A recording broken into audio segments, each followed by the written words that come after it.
नमस्कार। आज हम एक बहुत ही दिलचस्प और कह सकते हैं जमीनी विषय पर बात करने जा रहे हैं। सोचिए, एक ऐसी धातु जो हमारे आसपास ही है, जिंक। वो भारत के गांवों की बिजली की तस्वीर हमेशा के लिए बदल सकती है। हमारे पास जो स्रोत हैं वे इसी जिंक आधारित बैटरी तकनीक के बारे में है। तो आज का हमारा मकसद ये समझना है कि जब भी बैटरी की बात होती है सबके दिमाग में लिथियम आयन आता है, लेकिन जिंक बैटरियों को एक असली गेम चेंजर क्यों देखा जा रहा है, खासकर उन जगहों के लिए जहां 24 घंटे बिजली आज भी एक सपना है। तो चलिए इस पर गहराई से बात करते हैं। बिल्कुल। और इसमें सबसे दिलचस्प बात जो है वो हमें शुरुआत में ही समझनी होगी। हम आमतौर पर बैटरी को रफ्तार से जोड़ते हैं ना, इलेक्ट्रिक गाड़ियों के लिए, तेज चार्जिंग वाले फोन के लिए। लेकिन ये चर्चा रफ्तार की है ही नहीं, ये ठहराव की है, स्थिरता की। ये है स्टेशनरी स्टोरेज के बारे में। यहाँ मकसद गाड़ी को 100 की स्पीड पे दौड़ाना नहीं है, बल्कि एक पूरे गांव को हफ्तों तक रोशन रखना है। तो हर बैटरी एक ही काम के लिए नहीं बनी है, और यही इस पूरी बातचीत का आधार है। स्टेशनरी स्टोरेज, ये एक जरूरी फर्क है। तो जो पहला बड़ा आइडिया है वो है इन बैटरियों का इस्तेमाल माइक्रोग्रिड के लिए करना।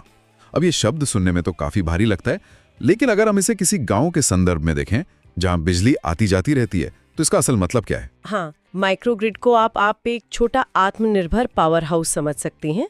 मान लीजिए कोई दूर दराज का गांव है जो मेन ग्रिड से बहुत दूर है, वहां अक्सर बिजली कटती है। माइक्रोग्रिड का मतलब है कि वो गांव सौर पैनलों से अपनी बिजली खुद बना रहा है। अच्छा। और इन जिंक बैटरियों में उसे स्टोर कर रहा है। वो सैकड़ों किलोमीटर दूर किसी बड़े पावर प्लांट पर निर्भर नहीं है। और जिंक बैटरियां इसके लिए एकदम सही हैं, क्योंकि उन्हें बार बार चार्ज डिस्चार्ज करने से उनकी उम्र जल्दी कम नहीं होती। एक खास तकनीक है जिंक ब्रोमीन फ्लो बैटरी, जिसका जिक्र स्रोतों में है। वो घरों या छोटी दुकानों के लिए बेहतरीन है, जहां जगह तो कम है लेकिन भरोसेमंद पावर सबसे ज्यादा जरूरी है। तो ये सिर्फ एक बैकअप नहीं हुआ है, ये तो एक तरह से ऊर्जा की आजादी हो गई। इसी सिलसिले में एक स्टार्टअप का भी जिक्र है, स्थिर एनर्जी। उन्होंने एक mechanically rechargeable zinc air system बनाया है। ये नाम तो तकनीकी है, पर लगता है कि ये सीधे इसी समस्या का हल निकाल रहे हैं। बिल्कुल। स्थिर एनर्जी जैसी कंपनियां ही इस तकनीक को लैब से निकालकर जमीन पर ला रही हैं। उनका जो सिस्टम है वो इन्हीं माइक्रोग्रिड और सोलर फार्म्स के लिए ही बनाया गया है। लिथियम आयन के मुकाबले इसे ज्यादा स्थिर और सुरक्षित माना जाता है। और अगर ऐसे हम बड़ी तस्वीर में देखें तो ये सिर्फ लाइट और पंखे चलाने की बात नहीं है। सोचिए, उसी गांव का किसान अपनी इलेक्ट्रिक ट्रैक्टर को उसी माइक्रोग्रिड से चार्ज कर रहा है। वाह। और वो माइक्रोग्रिड 100% गांव में ही बनी सौर ऊर्जा से चल रहा है।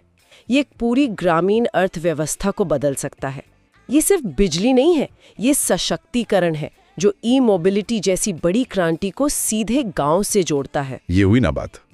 ठीक है, तो अब आते हैं जिंक बैटरियों की उस खासियत पर जो किसी सुपर पावर जैसी लगती है। स्रोत लॉन्ग ड्यूरेशन एनर्जी स्टोरेज की बात करते हैं।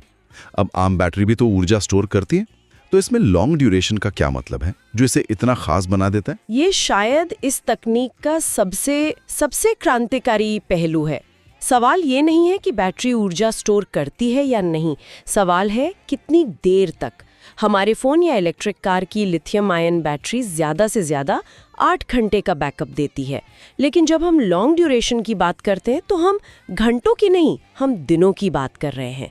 स्रोतों के मुताबिक जिंक एयर सिस्टम 100 घंटे तक का एनर्जी स्टोरेज दे सकते हैं। 1 मिनट, 100 घंटे? हाँ, 100 घंटे। ये तो 4 दिन से भी ज्यादा हुए। मतलब अगर किसी गांव में मॉनसून के समय हफ्ते भर सूरज ना निकले या हवा ना चले, तब भी वहां 4 दिन तक लगातार बिजली रहेगी। बिल्कुल। ये तो सिर्फ सुविधा नहीं हुई, ये तो आपदा के समय एक जीवन रेखा बन सकती है। स्कूल बंद नहीं होंगे, गांव का स्वास्थ्य केंद्र काम करता रहेगा, कोल्ड स्टोरेज में फसल खराब नहीं होगी। आपने बिल्कुल सही पकड़ा। ये मानसिकता को बैकअप पावर से ऊर्जा सुरक्षा की तरफ ले जाता है। और बात इससे भी आगे जाती है। स्रोत मौसमी भंडारण यानी सीजनल स्टोरेज की एक और कमाल की अवधारणा पेश करते हैं। Seasonal storage? हाँ, इसके बारे में सोचिए। भारत में गर्मियों में, खासकर राजस्थान जैसे राज्यों में, सौर ऊर्जा जरूरत से ज्यादा बनती है। सही बात है। उस अतिरिक्त ऊर्जा का क्या होता है? वो बर्बाद हो जाती है। हाँ, ये तो बड़ी समस्या है। मौसमी भंडारण इसका हल है। उस अतिरिक्त सौर ऊर्जा का इस्तेमाल करके जिंक ऑक्साइड को वापस जिंक धातु में बदल दिया जाता है। तो आपने ऊर्जा को एक तरह से ठोस धातु की प्लेटों में कैद कर लिया। अच्छा, अब इन प्लेटों को आप महीनों तक रख सकते हैं। फिर जब मॉनसून में या सर्दियों में धूप कम होती है तो इन्हीं प्लेटों से वापस बिजली बना ली। एग्जैक्टली इन्हीं जिंक प्लेटों का इस्तेमाल करके हवा की ऑक्सीजन के साथ रिएक्शन कराकर बिजली पैदा कर ली जाती है।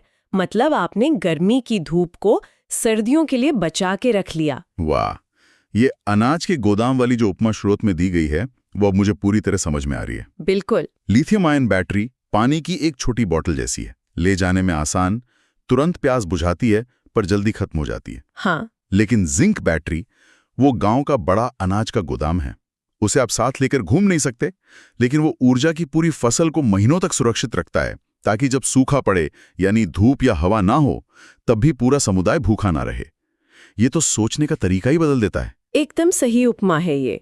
यह अभी इस्तेमाल करो वाली सोच से भविष्य के लिए सुरक्षित करो वाली सोच की तरफ एक बहुत बड़ा कदम है। ये समुदायों को लचीला बनाता है, उन्हें मौसम के भरोसे नहीं छोड़ता। सुनने में तो ये सब बहुत ही अच्छा लग रहा है, लेकिन यहाँ एक बड़ा सवाल खड़ा होता है पैसे का। अक्सर ऐसी नई और बेहतरीन तकनीकें बहुत महंगी होती हैं। क्या एक आम ग्रामीण समुदाय से अपना सकता है? स्रोतों में इसके आर्थिक पहलू के बारे में क्या बताया गया है? और यही वो जगह है जहां जिंक तकनीक असल में चमकती है। आंकड़े वाकई चौंकाने वाले हैं। स्रोतों के अनुसार अगर हम सौर या पवन ऊर्जा को जिंक एयर स्टोरेज के साथ जोड़ दें तो बिजली बनाने की कुल लागत 4 से 4.5 रुपए प्रति यूनिट तक आ सकती है। 4 से 4.5 रुपए? और अभी ग्रिड से, खासकर कोयले से बनी बिजली की लागत क्या पड़ती है? वो अक्सर 8 से 12 रुपए प्रति यूनिट या उससे भी ज्यादा तक जाती है, अगर हम सारे छुपे हुए खर्चों को भी जोड़ें। मतलब सीधी सीधी आधी कीमत की बात हो रही है। हाँ बिल्कुल। इससे हर घर का बिजली का बिल कम होगा और गांव के छोटे उद्योगों की लागत भी घटेगी। ये तो चलाने का खर्च हुआ। लेकिन वो जो शुरुआती लागत होती है, सिस्टम को लगाने का पहला बड़ा खर्चा, हाँ, अक्सर वही सबसे बड़ी रुकावट बनता है। बिल्कुल। और ये एक और मजबूत पक्ष है। इन सिस्टम को लगाने का शुरुआती खर्चा यानी कैपिटल एक्सपेंडिचर $70 प्रति किलोवाट घंटा जितना कम हो सकता है। $70? हाँ, और इसकी तुलना अगर हम लिथियम आयन से करें तो वो करीब $150 प्रति किलोवाट घंटा से शुरू होता है। मतलब सेटअप की लागत भी लगभग आधी है। जी, ये इसे पंचायतों, सहकारी समितियों और छोटे उद्यमियों के लिए बहुत ज्यादा व्यवहारिक बना देता है। आधी लागत आधा गिल, ये तो बहुत आकर्षक है। लेकिन जब भी हम बैटरी की बात करते हैं, एक चिंता हमेशा रहती है सुरक्षा की। जी। हमने लिथियम आयन बैटरियों में आग लगने की खबरें सुनी हैं। जब हम इन बैटरियों को किसी गांव के बीच में, स्कूल या घर के पास लगा रहे हैं तो सुरक्षा का सवाल और भी अहम हो जाता है। ये एक बहुत जरूरी मुद्दा है और यहीं पर जिंक की केमिस्ट्री उसे एक बड़ा फायदा देती है। ये बैटरियां गैर ज्वलनशील और गैर विषाक्त होती हैं। अच्छा। जी, इसका मुख्य कारण ये है कि वे पानी आधारित इलेक्ट्रोलाइट्स का उपयोग करती हैं, जबकि लिथियम आयन में ज्वलनशील ऑर्गेनिक सॉल्वेंट्स होते हैं। इसका मतलब है कि आप इसे बिना डरे कहीं भी लगा सकते हैं। भारत के ज्यादातर हिस्सों में जहां गर्मी बहुत ज्यादा पड़ती है, वहां भी ये सुरक्षित रूप से काम करती हैं। आप इसे ऐसे समझ सकते हैं कि वो बैटरी नहीं है जिसे घर में रखने से आपको डर लगे। और इसका एक और पहलू है जिस पर अक्सर बात नहीं होती, वो है भू राजनीति। हाँ। हम लिथियम और कोबाल्ट के लिए चीन और दूसरे देशों पर कितने निर्भर हैं, ये तो हम जानते ही हैं। हाँ, और ये आत्मनिर्भर भारत के नजरिए से बहुत बड़ा पॉइंट है। भारत को अपने जरूरत का लगभग सारा लिथियम और कोबाल्ट आयात करना पड़ता है, लेकिन जिंक के मामले में कहानी पूरी तरह से अलग है। भारत दुनिया के सबसे बड़े जिंक उत्पादकों में से एक है। हमारे अपने देश में? जी हाँ, हमारे पास इसका प्रचुर घरेलू भंडार है। तो हम आयात पर निर्भर रहने के बजाय अपने ही संसाधनों का इस्तेमाल कर सकते हैं।